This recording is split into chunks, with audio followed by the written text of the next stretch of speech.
Welcome into Duval Daily, presented by GenJag.com. I'm Jordan DeLuga. Thank you so much for tuning in here Friday, May 30th. And we have reactions from The Hunt episode 2. Was pretty cool. Was not expecting to have a cameo on there during that pre-draft press conference, but that was pretty cool. Obviously, not much was truly enlightening from this 38-minute video if you've been paying attention to every single thing that has come out from like a preview perspective for The Hunt, from all the different digital media things the Jaguars have done, from even like Travis Hunter's own YouTube channel. A lot of it was things that were already known from an information standpoint, but there were some things that we were able to learn from this, and just an unbelievable production by the Jaguars media team. Patrick Cavanaugh, the rest of the crew, absolutely crushing The Hunt. It gets better and better and better and better. And this episode was about as good as it gets, I think. The like synth music, the interviews, the unprecedented, behind the scenes type of stuff, the access to James Gladstone. You never had access like that with Trent Baalke before. But James Gladstone, man, he's a media star. He's a leader. He's bold. He puts actions to his words. I'm not going to sit here and guarantee that this Jaguars regime is going to work out, that everything's going to go the way they want it to, any of that stuff. But there has never been a more impressive person and leader and thinker leading the personnel side of things ever in Jacksonville. There has not been. Bottom line, point blank period. So that was very cool to see. See the way he's interacting with the entire scouting staff, coaches, etc. in the team meeting, just ahead of the draft. He's unbelievable. His command, his presence is unbelievable. And during this episode, I know I've seen some people comment like, why didn't we get to see more of the other draft picks? Travis Hunter, the addition of Travis Hunter and the process of adding Travis Hunter needed to be what the focus, that's the story of the 2025 NFL draft for the Jaguars and maybe for the league. It's Travis Hunter and the Jaguars' bold move to go get him. Yes, there are other players that the Jaguars have added. Yes, they're going to be important.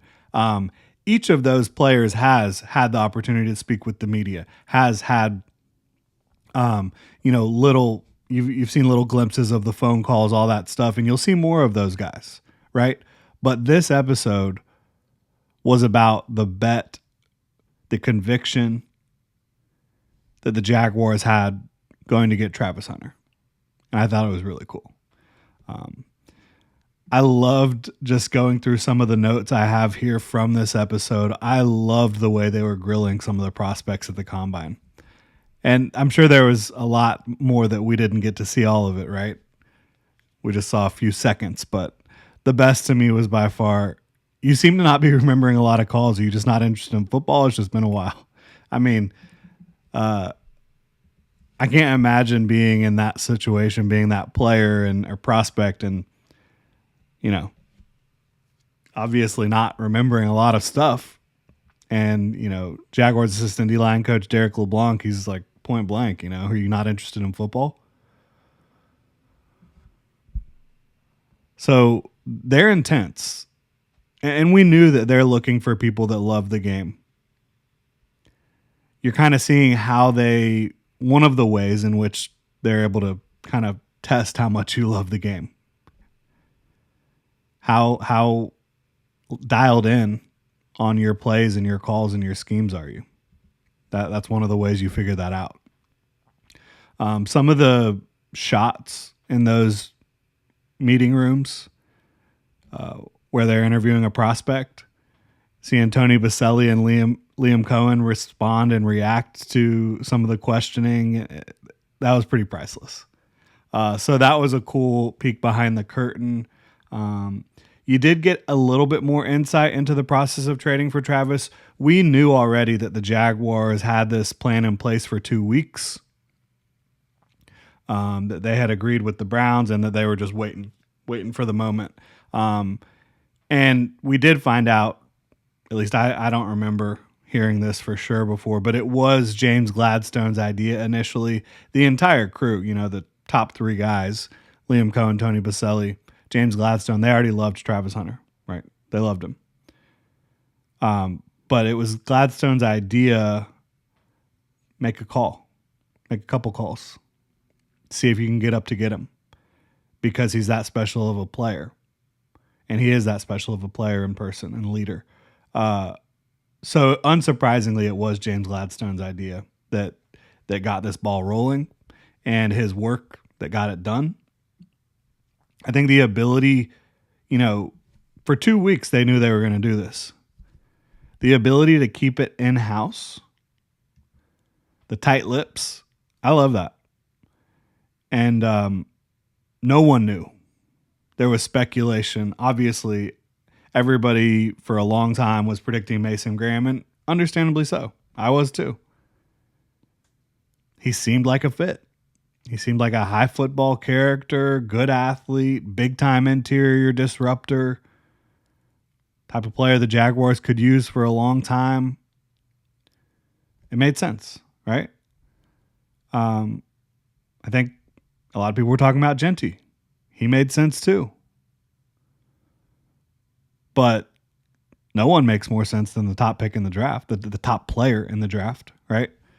So the ability to keep that in-house was really cool.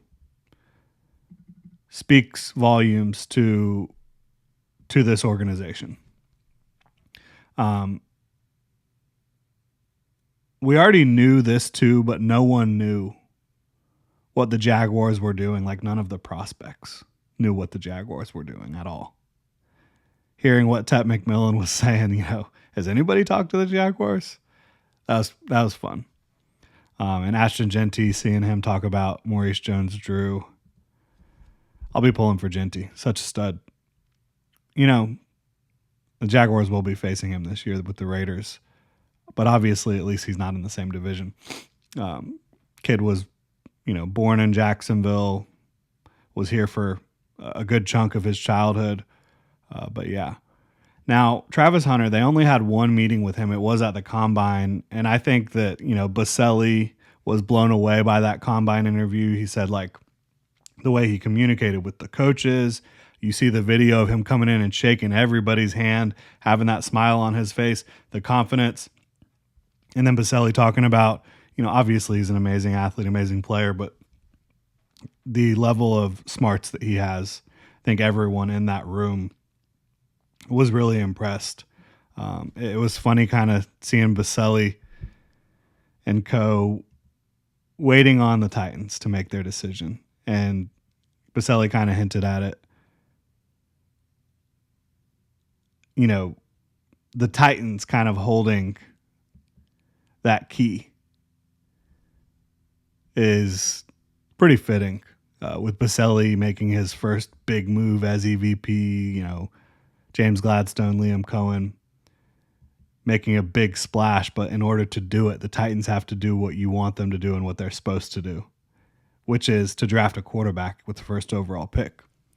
Because you don't make that trade up until the Titans have made that move to go get the quarterback or to get whoever, as long as it's not Travis Hunter, right? So the Titans did make that pick. And what's ironic about it is Cam Ward is a very talented quarterback, and he does have the potential to potentially give the Jaguars a lot of trouble over the next however many years. But the Jaguars aren't worried about that. They're worried about getting Travis Hunter, and rightfully so. It's just, that was a very interesting set of circumstances with the Titans having that first overall pick. And of course, as our guy UCF Jaguar will tell you, the Jags could have had that number 1 overall pick and not had to trade. So, if they had just lost to the Titans. But I enjoyed watching the Jaguars beat the Titans, as I know a lot of fans did, and the Jaguars still got their guy. It was cool to see how excited Travis was when he got the news. We've seen that a little bit before, but then like the reaction from inside the Jaguars war room, seeing Travis Hunter on TV, how fired up he was, and how excited they were to see him getting fired up. It was just like a kind of cool little montage there, timeline.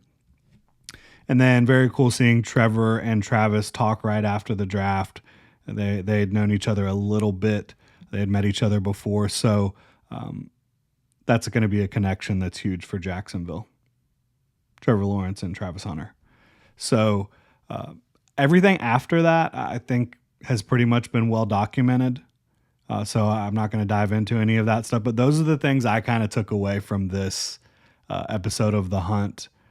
If you haven't been like monitoring everything really closely, like I do, and like I know a lot of the viewers here do, then this would have been just like an unbelievable peek behind the curtain, and it was.